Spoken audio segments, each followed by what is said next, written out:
네, 오늘 고린도전서 14장 26절 말씀인데요. 먼저 이 14장은 방언과 예언에 대한 이야기를 지금 하고 있는 것입니다. 교회 공동체에서 어떻게 이 방언과 예언과 같은 은사를 사용할 것인가, 이것에 대해서 말씀하고 있는데, 먼저 14장 1절을 보면은 토요일 거 우리 그 3일 큐티를 보면 특별히 예언을 사모하라, 예언을 하려고 하라, 이렇게 말하고 있습니다. 그러면서 방언은 2절에 보면 방언은 하나님께 말하는 것이고 영으로 비밀을 말하는 것이니까, 4절에 보면 방언이라는 것은 말하는 자기의 덕을, 자기의 자신의 유익을 끼치는 것이죠. 그런데 그 방언이 영의 기도이기 때문에, 영의 비밀을 말하고 있기 때문에 알아듣지 못하기 때문에 바울이 특별히 13절에 보면 방언 말하는 자는 통역하기를 기도하라, 이렇게 말씀하고 있습니다. 방언 받고 통역하면 통역을 통해서 어떻게 합니까? 하나님의 영의 비밀을 모든 성도들이 깨닫게 되니까 유익할 수가 있다라는 것입니다. 근데 예언은 3절에 보면 예언하는 사람에게는, 예언하는 자는 사람들에게, 성도들에게 말해서 덕을 세우고 권면하고 위로한다. 이 예언은 그들의 믿음을 강하게 하고 또 격려하게 하고 또 위안을 주는 그러한 예언이라는 것이죠. 그러니까 4절에 보니까 예언이라는 것은 교회의 덕을 세우는 것입니다. 그래서 이 예언이라는 것 24절 25절에 보면 믿지 않는 사람들이 이 교회에 왔을 때 그 마음에 있는 숨어 있는 것들이 예언을 통해서 드러나기도 하고 또 책망을 받기도 하고 하니까 이들에게 하나님의 살아계심을 경험케 하는 그런 놀라운 역사가 일어난다라는 것이죠. 그러니까 예언이라는 것도 매우 교회 공동체를 위해서 유익함을 말씀하고 있는 것입니다. 그래서 오늘 26절에 보면 그런즉 형제들아 어찌할까 너희가 모일 때에, 모일 때라는 데 동그라미 모이는 공적인 예배를 말하는 것입니다. 이럴 때 보면 찬송이 있죠, 동그라미 말씀도 있고 계시도 있죠, 방언도 있죠, 통역함도 있습니다. 모든 것을 덕을 세우기 위하여 하라. 덕을 세운다, 교회의 유익함을 위해서 이 모든 것을 해야 된다 하면서 교회의 유익함을 위해서 두 가지를 말하고 있습니다. 하나는 뭐냐면 질서를 지켜야 되고요, 또 하나는 분별이 있어야 한다, 이런 얘기를 합니다. 27절 28절은 방언에 대한 질서를 말합니다. 방언을 말하는데 차례를 따라하고, 거기다 동그라미 차례로 차례 하고, 그 다음에 뭐라 합니까? 교회의 덕을 세워야 되니까 방언은 어떻게 하라고 했어요? 통역이 있어야 한다는 거예요. 통역. 그리고 28절에면 통역이 없으면 그냥 교회에서 잠잠하게 자신이 방언을 하나님께 기도를 드리니까 하나님께만 기도를 드려라, 이렇게 말씀하고 있는 것입니다. 방언만 하면 교회에 유익이 없겠죠. 본인에게는 유익이 있겠지만 통역이 되면 하나님 교회에게 큰 덕을 세우기 때문에 이런 말씀을 하고 있는 것입니다. 29절에부터는 또 예언에 대해서 얘기합니다. 예언은 29절에 보니까 분별하라, 분별. 예언하는 자는 교회의 유익을 위해서 분별이 필요한데, 분별이란 게 뭡니까? 이 예언이 하나님으로부터 왔는지, 또 이 예언이 성령의 말씀과 조화를 이루는지 분별하라는 것입니다.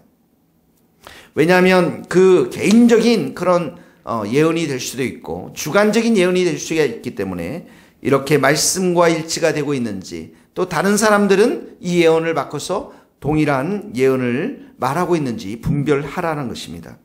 하나님으로부터 이 예언이 왔는지 분별하라는 것입니다. 그래서 30절에 보면 다른 이에게 계시가 오면 먼저 하던 자는 잠잠할지니라. 이 말은 영적인 질서를 또 말씀하고 있는 것입니다.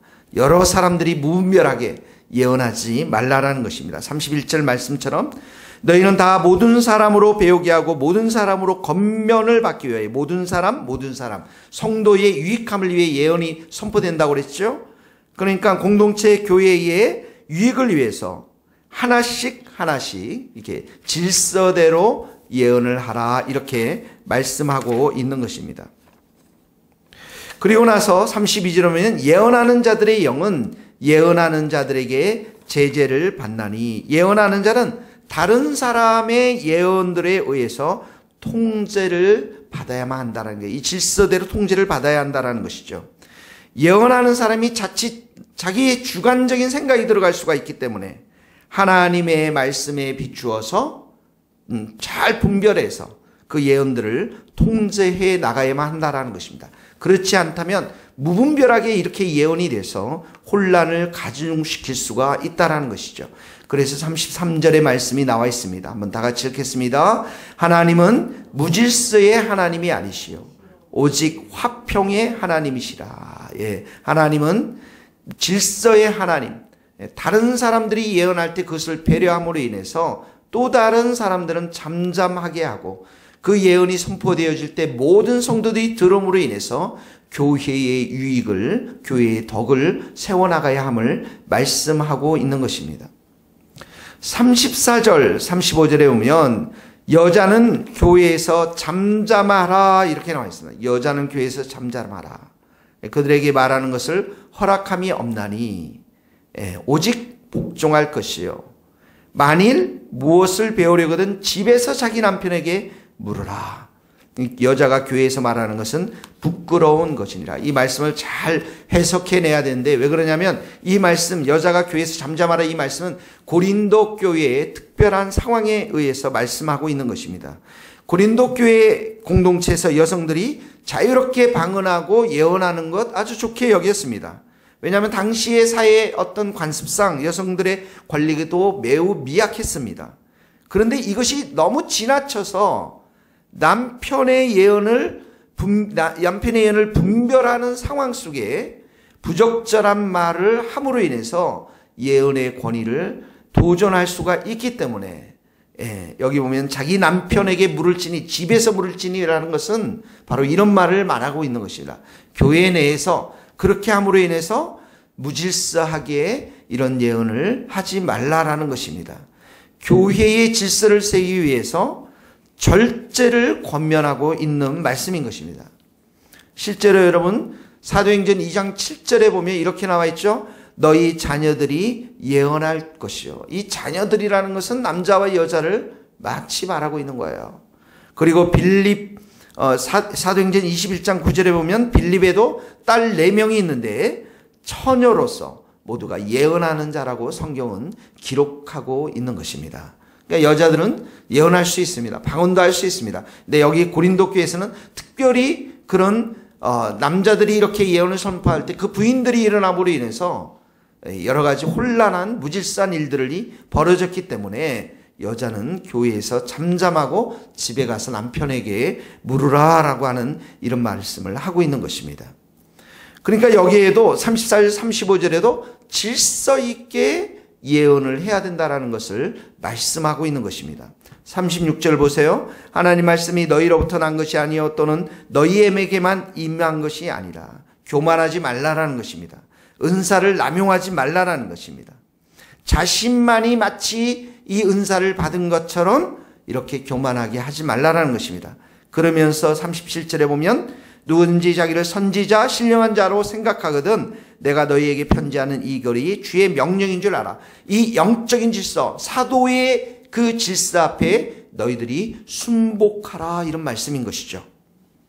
만일 누구든지 38절에 알지 못하면 그는 알지 못한 자니라.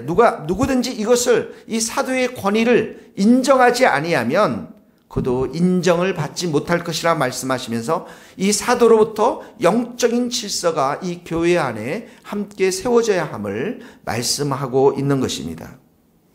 그래서 39절, 40절 이 예언과 방언의 결론을 내립니다. 39절에 보면 형제들아 예언하기를 사모하며 방언하기를 금하지 말라. 모든 것을 품위 있게 하고 질서 있게 하라. 모든 것을 공적인 예배에서 이 모든 것 예언과 방언을 품위 있게 하고 아주 적절하게 하고 질서 있게 하라. 그러면서 예언하기를 사모하고 방언을 말하기를 금하지 말라라고 말씀하고 있는 것입니다. 이 말씀대로 우리가 말씀 그대로 우리가 아멘으로 받기를 예수님으로 축원합니다. 우리 교회에 예언의 은사가 예수 그리스도의 이름으로 임할지어다. 우리 교회에 방언의 은사가 임하며 통역의 은사가 임할지어다. 성령의 은사들이 우리 교회 가운데 특별히 많이 임하여서 특별히 우리 금요성회를 통해서 많은 은사들이 나타나서 교회의 유익함을 세우고 모든 성도들이 그 은사를 통해서 하나님의 살아계심과 믿음이 성장할 수 있는 복된 은혜가 있기를 예수님의 이름으로 축원합니다. 기도하시겠습니다. 하나님 아버지 감사합니다. 우리에게 성령의 은사를 주셔서 감사합니다. 하나님 아버지 우리가 예언을 사모하며 방언을 사모하며 방언할 수 있기를 원합니다. 방언하는 우리 모든 지체들이 통역의 은사를 받기를 소원합니다. 하나님 예언을 통해서 그 믿음을 격려하며 위로하며 위안을 주며 더욱더 힘있게 세워지기를 원하며 마음속에 있는 모든 것들을 드러내어서 하나님의 살아계심을 경험케 하는 은혜의 역사가 있기를 간절히 기도합니다. 하나님 아버지 이 교회 안에 또 이 방송을 듣는 모든 성도들 머리마다 안수하여 주셔서 통역으로 방언으로 기도하며 통역의 은사로 기도하며 하나님의 나라와 의를 위해 귀하게 쓰임받는 이런 성령의 은사들을 많이 받을 수 있도록 축복하여 주시옵소서. 하나님 우리 교회에도 이런 은사가 넘쳐나서 하나님 나라를 위해 강하게 사역할 수 있는 복된 교회로 세워 주시옵소서. 예수님의 이름으로 기도하오며 지금은 우리 주 예수 그리스도의 은혜와 하나님의 크신 사랑과 성령님의 교통하심이 우리 모든 성도들, 선교사님들 또한 이 나라 이 민족과 또한 스코틀랜드, 예루살렘, 캐나다, 밴쿠버 땅 위에 이제로부터 영원토록 함께 하시기를 간절히 축원하옵나이다. 아멘.